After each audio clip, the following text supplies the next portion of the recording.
ठीक है बच्चों, अब आ जाओ एक्सरसाइज 3.4 का हमने क्वेश्चन क्या लिया, फर्स्ट क्वेश्चन लिया। Using elementary transformations find the inverse of this matrix. एक 2x2 ऑर्डर का मैट्रिक्स दे रखा है, क्वेश्चन में क्या बोल रहा है, एलिमेंट्री ट्रांसफॉर्मेशन यूज करके इसका इनवर्स निकालो। अब ध्यान से देखो, एलिमेंट्री ट्रांसफॉर्मेशन बोला है, ये नहीं बोला है कि रो ट्रांसफॉर्मेशन यूज़ करो या कॉलम करो, तो तुम्हारी मर्जी है, तुम रो भी कर सकते हो, कॉलम भी यूज़ कर सकते हो। मैं क्या कर रहा हूँ कि दोनों मेथड से मैं करके दिखा रहा हूँ, रो से भी और कॉलम से भी। तो हमने क्या लिया, यूजिंग एलिमेंट्री रो ट्रांसफॉर्मेशन। इसमें हमने क्या बोला, वी नो डैट, रो के लिए लिया, तो रो में क्या लिख सकते हो, आई ए इज इक्वल टू ए लिख सकते हो ना। आई को क्या रखा, प्री मल्टीप्लाई किया है, तो ए इज इक्वल टू आई ए की जगह ये मैट्रिक्स उठा के डाल दिया, आई ए डाल दिया, ए इस ए को रहने दिया। अब हमने क्या करना है, मेरी बात को सुनो ध्यान से, ठीक है, पहले मैं समझा दे रहा हूँ, ध्यान से सुनो। मान लो कि ए 2x2 ऑर्डर का हमें कोई मैट्रिक्स दे रखा है, इन जनरल मैट्रिक्स में ले लेता हूँ 2x2 ऑर्डर का, 1 2 2 1 2 2। तो देखो रो ट्रांसफॉर्मेशन में क्या करेंगे, 2x2 के लिए बता रहा हूँ, रो ट्रांसफॉर्मेशन में हम क्या करेंगे कि सबसे पहले हमारा टारगेट ये एलिमेंट होता है, ठीक है, इसको हमें 1 करना है, ठीक है। और जब ये 1 हो जाए तो उसके बाद इसके नीचे ये जो एलिमेंट है ना, इसे 0 करना है। पहले इसे 1 करेंगे, उसके बाद इसे 0 करेंगे। जब ये 1 हो जाए, ये 0 हो जाए, तो फिर दूसरे डायगोनल एलिमेंट पर आएंगे, इसे 1 करेंगे, फिर उससे इसे 0 करेंगे, ठीक है। पहले इसे 1, फिर इसके नीचे जो है इसको 0, फिर इसे 1 इसे 0। ये किसके लिए बताया, रो के लिए, रो ट्रांसफॉर्मेशन के लिए बताया। अब अगर कॉलम के लिए तो क्या करेंगे, इसे पहले 1 करेंगे, उसके बाद इसे 0 करेंगे, उसके बाद फिर इसे 1 करेंगे, इसे 0 करेंगे। मतलब क्या है, तुम ऐसे देखो 3x3 ऑर्डर के लिए मान लो कि हमारे पास कोई मैट्रिक्स दे रखा है, A11 A12 A13 A21 A22 A23 A31 A32 A33, ठीक है। इसका बोला है एलिमेंट्री ट्रांसफॉर्मेशन यूज़ करके तुम्हें इसका इन्वर्स निकालो। तो एलिमेंट्री ट्रांसफॉर्मेशन में हम क्या यूज़ कर सकते हैं, रो ट्रांसफॉर्मेशन और कॉलम ट्रांसफॉर्मेशन। तो मैं रो ट्रांसफॉर्मेशन पे पहले बात कर रहा हूँ। सबसे पहला हमारा काम क्या होता है, इसे 1 करना, इसे 1 करना। अब जब रो ट्रांसफॉर्मेशन में क्या होगा कि इसे जब 1 कर देंगे तो इस कॉलम में ये 2 एलिमेंट है ना, कॉलम में इसको 0 करेंगे। रो ट्रांसफॉर्मेशन की बात कर रहा हूँ, रो के लिए क्या करेंगे, इसे 1, और फर्स्ट कॉलम में ये जो 2 एलिमेंट है इसे 0 करेंगे।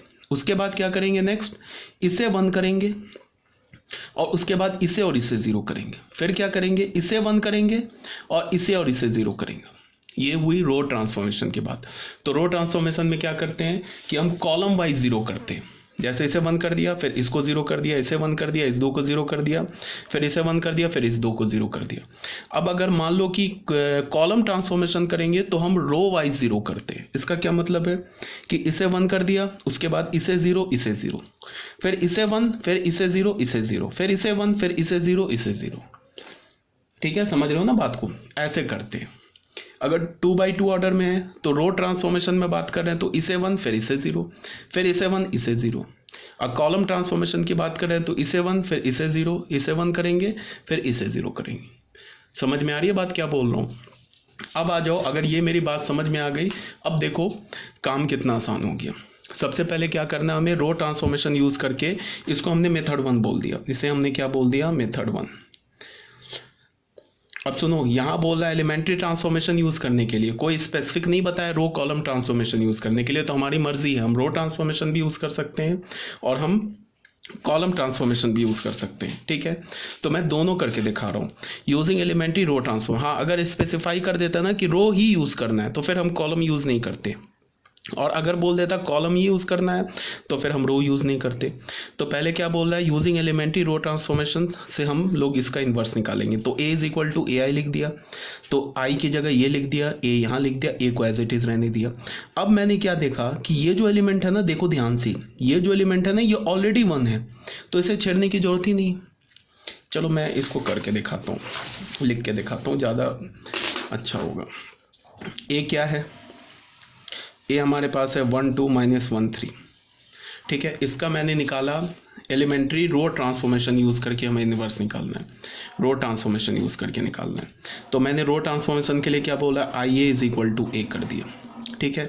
आई क्यों रखा, ए के साथ प्री मल्टीप्लाई क्यों किया, क्योंकि रो ट्रांसफॉर्मेशन यूज़ करेंगे। आई लिख दिया 2/2 ऑर्डर का 0 1, इस ए को ऐसे रहने दिया, इस ए की जगह हमने लिख दिया 1 2 -1 3। अब हमें करना क्या, टारगेट क्या हमारा, इसे ये क्या करना है, हमें इसे आइडेंटिटी मैट्रिक्स बनाना है। और इसे आइडेंटिटी मैट्रिक्स बनाने के लिए जो रो ट्रांसफॉर्मेशन हम यहाँ यूज़ करेंगे वही सेम रो ट्रांसफॉर्मेशन यहाँ यूज़ करेंगे, और इसे कुछ नहीं करेंगे, इसे एज इट इज़ रहने देंगे। तो हमने पहले क्या करना है, रो ट्रांसफॉर्मेशन यूज़ कर रहे हैं तो पहले इसे 1 करना है, तो ये ऑलरेडी 1 है तो कोई बात नहीं है, बहुत अच्छी बात है। अब दूसरा टारगेट हमारा कौन सा एलिमेंट है, 2, इसे हमें क्या करना है, 0 बनाना है। तो अब मैं सोचूंगा, अब दिमाग लगाऊंगा कि क्या करूं कि ये 0 हो जाए। तो बहुत सिंपल सा बात है, R2 को चेंज करो। क्या R2 में चेंज करो, R2 -2 R1 कर दो। सिर्फ हमें ये एलिमेंट देखना है, अब बाकी में क्या हो रहा है उसको ध्यान ही नहीं देना, सिर्फ इसे देखना है कि ये 0 कैसे होगा। तो मैंने सोचा कि अगर इसको मैं 2 से मल्टीप्लाई करके इसमें सब्ट्रैक्ट कर दूं तो ये तो 0 हो जाएगा। अब बाकी में क्या हो रहा है उसे ध्यान ही मत दो, बस इसको देखो। तो इसका मतलब कि इसे 2 से मल्टीप्लाई करके इसमें सब्ट्रैक्ट करेंगे तो 0 होगा। इसका क्या मतलब है कि R2 को चेंज करेंगे, किसे चेंज कर रहे हैं, R2 को चेंज कर रहे हैं। क्या चेंज कर रहे हैं, R1 में 2 मल्टीप्लाई करके R2 के करस्पॉन्डिंग एलिमेंट से सब्ट्रैक्ट कर रहे हैं। तो वही रो ट्रांसफॉर्मेशन यहाँ यूज़ करना होगा। किसे चेंज कर रहे हैं, सेकेंड रो को चेंज कर रहे हैं, तो फर्स्ट रो चेंज होगा नहीं, ऐसे लिख दिया। अब इसमें क्या करना है, सेकेंड रो में क्या चेंज करेंगे कि फर्स्ट रो के हर एक एलिमेंट को 2 से मल्टीप्लाई करके सेकेंड रो में क्या कर देंगे, सब्ट्रैक्ट कर देंगे। तो देखो इसको 2 से मल्टीप्लाई किया तो ये क्या हो गया 2, यहाँ क्या होगा 0 -2, तो ये -2 हो जाएगा। इसको 2 से मल्टीप्लाई किया तो 0 हो गया, 1 - 0 तो ये 0 हो गया। ये रो ट्रांसफॉर्मेशन यहाँ अप्लाई कर दिया इंटू ए। वही रो ट्रांसफॉर्मेशन यहाँ अप्लाई करेंगे, पहला रो तो चेंज होगा नहीं, इसको 2 से मल्टीप्लाई करके सब्ट्रैक्ट किया तो ये 0 हो गया, इसको 2 से मल्टीप्लाई किया तो क्या हो गया -2। अब सब्ट्रैक्ट करना है, समझो 3 में से सब्ट्रैक्ट करना है, क्या सब्ट्रैक्ट करना है, -2, तो ये क्या हो गया 5।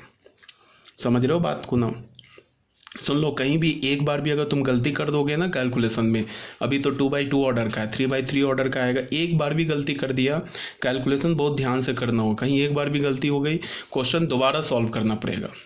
उसको गलती चेक करने में जितना टाइम लगेगा उससे अच्छा है कि क्वेश्चन को तुम दोबारा स्टार्ट कर दो। तो बड़े ध्यान से कैलकुलेशन करना होता है, ठीक है। अब हमारा टारगेट क्या है, इसे 1 करना। अब मैं सोचूंगा कि ये 5 1 कैसे होगा, तो मैंने बोला कि कोई बात नहीं है, सेकेंड रो को हम क्या कर दे, ये ट्रांसफॉर्मेशन यूज़ कर ले, सेकेंड रो को क्या कर ले 1/5 R2 कर दे। पढ़ा है ना हमने, RI को चेंज कर सकते हैं ना KR2 से, सॉरी RI को चेंज कर सकते हैं ना KRI से, वो अप्लाई कर दिया। अब ये ट्रांसफॉर्मेशन जो है यहाँ भी अप्लाई करेंगे, यहाँ भी अप्लाई करेंगे, तो ये क्या हो जाएगा, सेकेंड रो को 1/5 से मल्टीप्लाई कर देंगे, तो फर्स्ट रो तो चेंज होगा नहीं हमारा, ये हो जाएगा -2/5। 0 का करेंगे तो ये तो 0 ही रह जाएगा, ठीक है, इंटू ए। और यहाँ क्या हो जाएगा, ये 1, ये क्या हो गया -1, ये क्या हो गया 0, ये क्या हो गया 1, ठीक है। अब हमारा दूसरा टारगेट क्या, इसे 0 करना। तो इसे 0 करना तो बहुत आसान दिख रहा है, अगर हम R1 R2 को ऐड कर दे तो ये 0 हो जाएगा। तो हमने क्या किया, किसे चेंज किया, R1 को चेंज किया। क्या चेंज किया, R1 और R2 को ऐड कर दिया। ये जो लिख रहा हूँ ना ट्रांसफॉर्मेशन, ये अपने दिमाग से लिखना पड़ेगा, ये कोई नहीं बताएगा तुम्हें। तो R1 R2 का ऐड किया तो 1 -2/5 क्या होगा, 1 - 2/5 क्या होगा 3/5। अब इसको ऐड करेंगे तो 0 ही रह गया, और ये क्या हो गया हमारा -2/5। कुछ तो गड़बड़ कहीं पे कर दिया मैंने, लगता है यहाँ पे 0 0 2 कैसे आ गया, एक मिनट देखने दो। इसको हमने क्या किया है, R2 को यहाँ पहले मैंने क्या कर दिया, 1 तो है ही, इसको R2 को चेंज किया -2 R1, तो 2 से किया 0 हो गया, 2 किया तो -2, 3 -2 5 हो गया, ठीक है। इसमें भी वही ट्रांसफॉर्मेशन लगाया, 2 से मल्टीप्लाई किया तो ये -2 हो गया, 2 से मल्टीप्लाई किया, सॉरी वही तो बोल रहा हूँ, गलती कहाँ हो रही है, ये 1 है ना, ये भी 1 है बच्चे, ठीक है। अब क्या कर किया हमने, इसमें हमने R2 को किससे डिवाइड कर दिया, 5 से, तो ये हो गया 1/5, वही तो गलती हो रही है, ये भी हमारा 1/5। अब यहाँ पे हमने क्या किया, R1 R2 को ऐड कर दिया, तो R1 R2 को ऐड कर दिया तो 1 माइनस, ठीक है। इसमें हमने क्या कर दिया, R1 5 से कर दिया तो ये हो गया 5, ये हो गया 1, R1 R2 को ऐड कर दिया, ठीक है। 1 - 2/5 R1 को चेंज किया है, ठीक है। 0 + 1/5, ये 1/5 हो गया, सॉरी गलती हो रही है ना, देखो मुझसे भी, ठीक है। ये 1/5 हो गया, ये A हो गया, R1 R2 को ऐड कर दिया तो क्या हो गया, 1 हो गया, 0 हो गया, 0 हो गया, 1 हो गया। अब ये बच्चा आइडेंटिटी मैट्रिक्स बन गया ना। तो ये मैट्रिक्स क्या हो गया हमारा, बी मैट्रिक्स हो गया। ये मैट्रिक्स, ये मत देखो, ये मैट्रिक्स हमारा बी मैट्रिक्स हो गया। ये मैट्रिक्स क्या हो गया, आई। तो ये क्या लिखा है, B A is equal to I. तो ए का इन्वर्स क्या हो जाएगा, यहाँ देखो, ए का इन्वर्स बी हो जाएगा। बी किसके इक्वल है, 3/5 - 2/5, और ये 1/5 एंड 1/5। तो ये हमारा इन्वर्स आ गया, ठीक है। अब अगर तुम इसे चेक करना चाहते हो, अगर तुम्हारे पास एग्ज़ाम में टाइम हो, बच जाए, तो तुम करो क्या कि अपने आंसर को चेक कर लिया करो। चेक कैसे करोगे, A × A इन्वर्स। ए हमारे पास क्या है, ए हमारे पास है 1 2 -1 3। ए इन्वर्स क्या है हमारे पास, 3/5 - 2/5, 1/5, 1/5। इसको करोगे तो ऑर्डर आ जाएगा 2/2 ऑर्डर का आइडेंटिटी मैट्रिक्स आ जाएगा। तो इसका मतलब है कि ये जो हमने इन्वर्स निकाला ना, इन्वर्स, ये हमारा करेक्ट है, ठीक है। तो ये क्या मैंने बता दिया, by using elementary row transformation. Row transformation use करके तुम इन्वर्स कैसे निकालोगे। ये तो हमारा था मेथड नंबर 1। अब बच्चों आ जाओ मेथड नंबर 2 में। मेथड 2 में क्या है, बाय यूजिंग कॉलम ट्रांसफॉर्मेशन।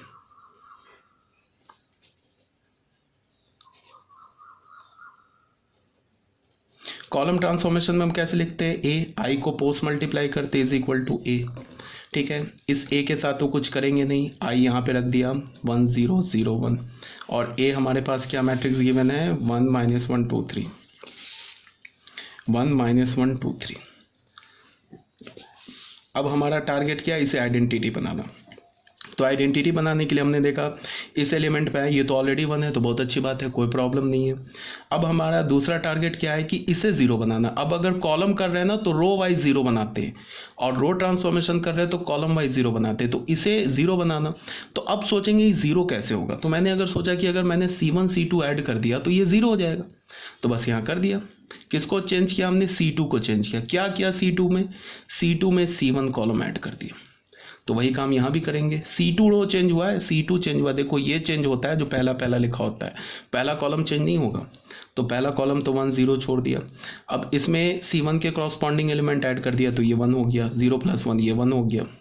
इसमें ऐड कर दिया तो ये क्या हो गया, ये 1 हो गया, ये 0, अच्छा ये 1 हो गया, ये 2 है, ये 0 हो गया, 3 + 2 5 हो गया। अब क्या है, अब हमारा दूसरा टारगेट क्या, इसे 1 बनाना। तो ये 1 कैसे होगा, ये भी बहुत आसान है। हमने क्या किया, C2 में सेकंड कॉलम को 1/5 C2 कर दिया, सिंपल सा है, तो ये 1 बन जाएगा। इसी को तो देखना 1 बनाना, तो ये काम यहाँ भी करेंगे। ए सेकंड कॉलम को 5 से डिवाइड कर देंगे तो ये हो जाएगा 1/5, ये भी हो गया 1/5। ये क्या हो जाएगा, ये 1 2 तो रह जाएगा फर्स्ट कॉलम, ये 0 रह जाएगा, ये 1 हो गया, ठीक है। अब हमारा इसमें टारगेट क्या, इसे 0 बनाना। तो ये 0 कैसे बनेगा, अगर मैंने C1 कॉलम को चेंज किया, C1 कॉलम को चेंज किया, क्या किया, C1 में सब्ट्रैक्ट किया, 2 C2 कर दिया, तो ये 0 बन जाए। इसे देखो बस 0, ये कैसे बनेगा, बाकी मत देखते चलो, बाकी खुद से होता रहेगा, सेट हो जाएगा, वो आइडेंटिटी मैट्रिक्स आ जाएगा, ठीक है ना। तो इसके लिए क्या किया, ए किसको चेंज कर रहे हैं, C1 कॉलम को। क्या कर रहे हैं, C1 C2 में 2 मल्टीप्लाई करके C1 के कॉरस्पॉन्डिंग एलिमेंट से सब्ट्रैक्ट कर रहे हैं। तो ये क्या हो जाएगा, यहाँ पे मैं रफ में कर रहा हूँ, 1 - 2/5, ये क्या हो जाएगा, 3/5 हो गया। अब यहाँ पे अगर 2 मल्टीप्लाई करूँ तो ये क्या हो जाएगा, 2/5, 0 - 2/5 तो ये -2/5, और ये तो चेंज होगा नहीं, 1/5 1/5 रह जाएगा, और ये क्या बन जाएगा, आइडेंटिटी मैट्रिक्स 1 0 0 1। तो जैसे ही आइडेंटिटी मैट्रिक्स बन गया, ये इन्वर्स हो गया। ये क्या लिखा है, इसको B मान लो, तो ये क्या लिखा है, AB = I, ठीक है। तो A का इन्वर्स क्या हो जाएगा, B, और B किसके इक्वल है, 3/5 - 2/5, 1/5 1/5। तो ये हमारा क्या हो गया, आंसर आ गया, ठीक है। तो आई थिंक ये आपको आ रहा होगा समझ में क्या बोल रहा हूँ मैं।